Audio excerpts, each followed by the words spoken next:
plus y equal to 20, y equal to 8. அப்போ x ஓட value என்ன?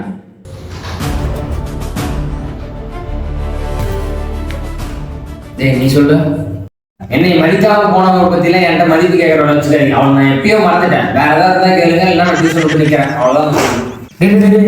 இது அப்படியே கொஞ்சம் மேக்ஸ் கிளாஸ்ல தமிழ் புக் வச்சு படிச்சுட்டு இருக்கிறான். அவன் எழுப்புடா. நீ சொல்லு. எக்ஸ் இருக்கப்ப அவனோட வேல்யூ தெரியல சார். அவன் போனதுக்கப்புறம் லைஃபே புரியல சார். டேய் உங்ககிட்ட எக்ஸோட வேல்யூவே கேட்கலடா. டியூஷன் ஃபீஸ் எவ்வளோ கட்டல?